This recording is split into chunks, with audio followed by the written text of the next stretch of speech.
Hi there, I'm Mary Susie from Bead Me a Story. Thanks so much for joining me today. We are going to be using mushroom beads. Now this is not one that you would probably think of for chainmail, but it makes really a perfect shaggy loop chain, and part of the reason for that is this is basically a round bead, but the hole is off to the side. So believe it or not, this little side piece here is actually, you don't have to cover a lot of territory. So we're going to be using 20 gauge 1/8 inch steel jump rings, steel so that it can handle the weight of all of these glass beads, which are a little bit larger than we normally use and therefore a little bit heavier than we normally use.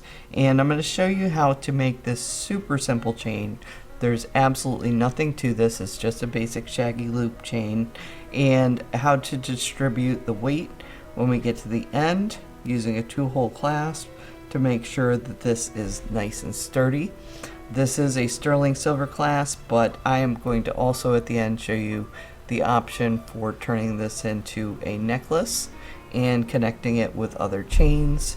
So if sterling silver clasps or heavy duty clasps are kind of outside your budget, there are definitely other things that you can do with this. And of course the mushroom beads come in just beautiful finishes, so I think you're going to have a great time making this. Without further ado, let's go ahead and get started.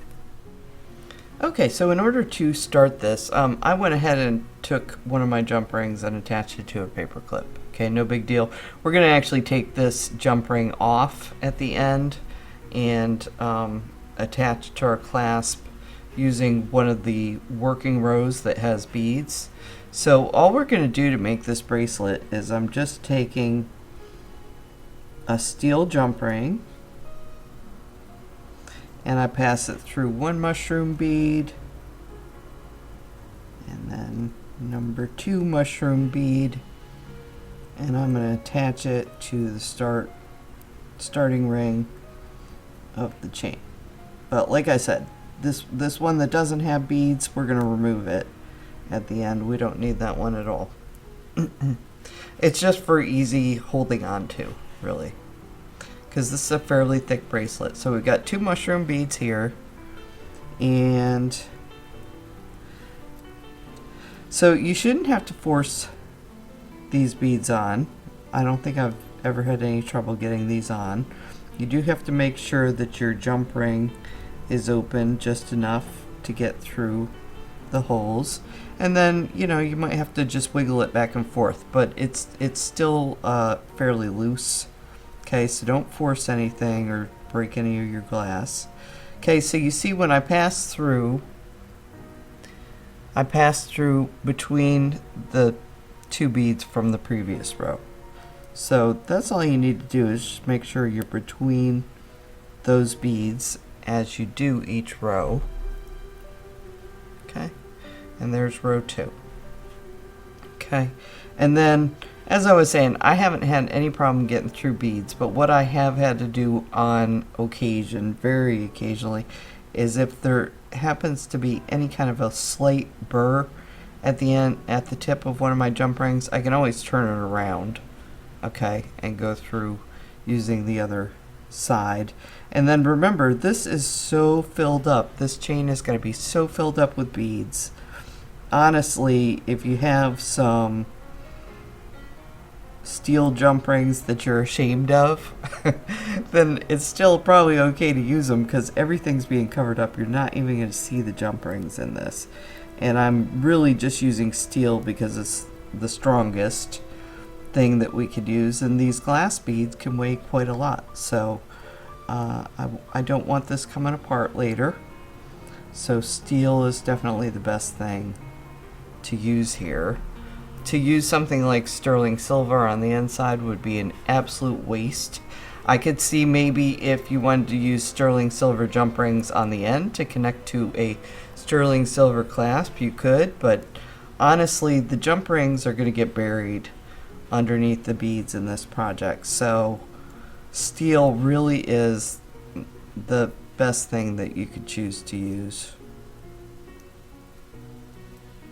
Okay, so again, just picking up 2 beads.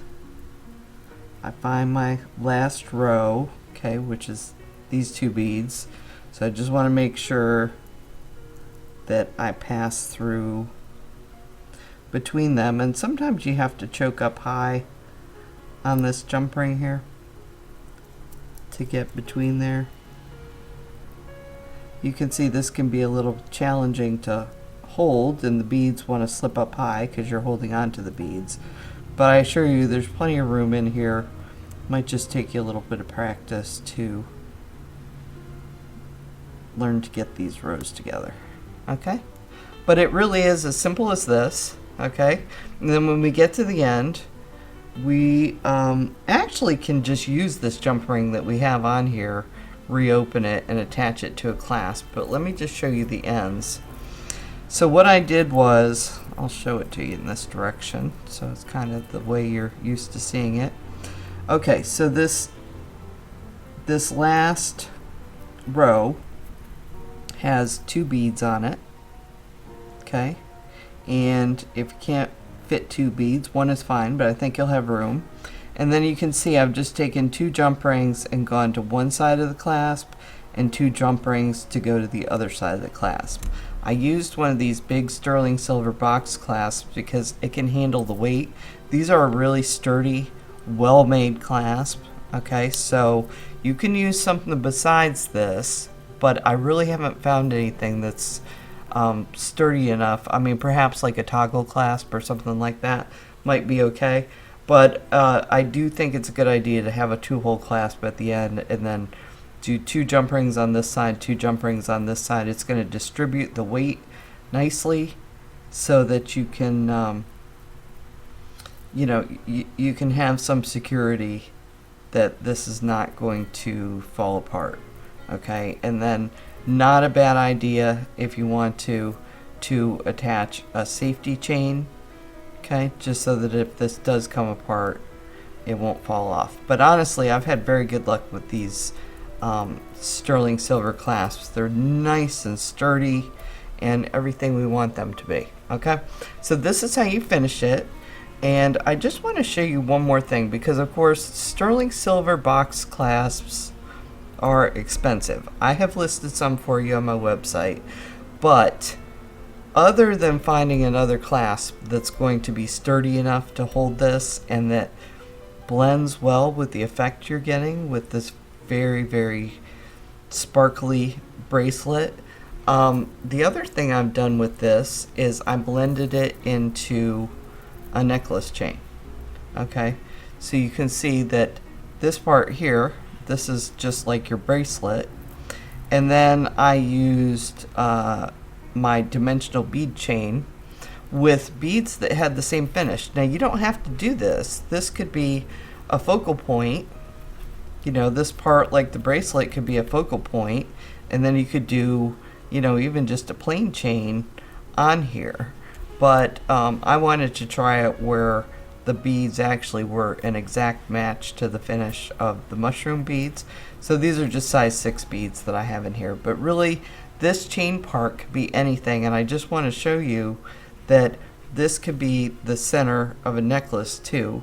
It's nice and heavy. It's going to give you some weight, and that will make your necklace drape really well.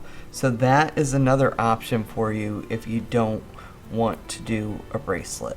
Okay, so that is all there is to this. I'm just going to show you here too that of course when I connected to the chain, I used 2 jump rings to connect to the chain. So I moved from steel to anodized aluminum here, but again, my weight is very well distributed in this chain, and I didn't use a real delicate chain. You know, I used something that was a little bit more hardy, and each row of this chain has 2 jump rings, so it's going to be plenty strong enough to hold this together.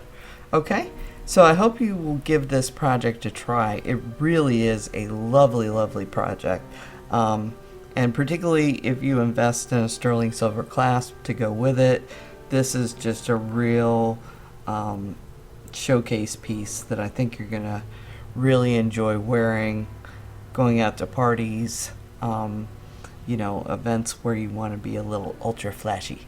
So anyway, I hope you enjoyed this. Please be sure to like and follow us on YouTube. And of course, all of the supplies that you see here are available at beadmeastory.com. Thanks so much.